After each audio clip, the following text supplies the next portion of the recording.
Two Native American tribes in South Dakota have barred its governor, Kristi Noem, from their land as she doubles down on derogatory commentary against tribal leaders and reservation life. The latest bans add to existing exclusions from 4 other reservations this year. Ms. Noem is now banned from nearly 1/5 of state territory. It comes after the Republican cut short a disastrous national media book tour.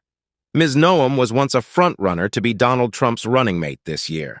Less than 3 months ago, she topped a poll of candidates to run as vice president for the November election.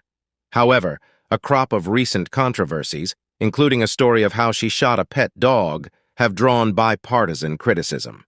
The Sisseton Wahpeton Oyat and Yankton Sioux tribes on Friday passed separate resolutions to prohibit Ms. Noem from setting foot in their territory.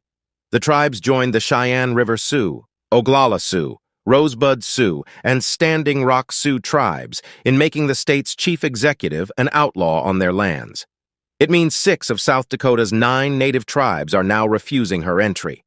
Tribal governments have a sovereign right to exclude non-tribal members from their lands, with tribal law enforcement prepared to act if necessary. As governor, Ms. Noem, 52, has often been at odds with these authorities, while tribal and federal authorities have criminal jurisdiction over reservations. She has sought to expand state power. She was banished in 2019 by the Oglala Sioux Tribal Council after signing anti-riot legislation in response to Native-led protests against the Keystone XL pipeline, and then again earlier this year over rhetoric linking illegal immigration to crime on the Pine Ridge Indian Reservation.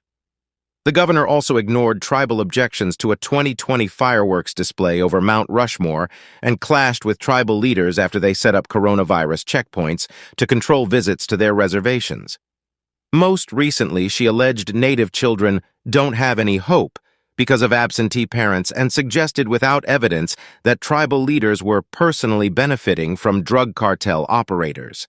Governor Kristi Noem's wild and irresponsible attempt to connect tribal leaders and parents with Mexican drug cartels is a sad reflection of her fear-based politics that do nothing to bring people together to solve problems. Janet Alkire, chairwoman of the Standing Rock Sioux, wrote in a lengthy 5-page rebuke in March. A spokesman for Ms. Noem told the BBC that banishing Governor Noem does nothing to solve the problem. She calls on all our tribal leaders to banish the cartels from tribal lands. It is the latest embarrassment for the former rising star of the Republican Party. In her new book, No Going Back, Ms. Noem recounts how she shot dead her 14-month-old dog Cricket for bad behavior. She also killed a goat she said smelled and was mean. The governor said the shootings were examples of her willingness to do things that were difficult, messy, and ugly.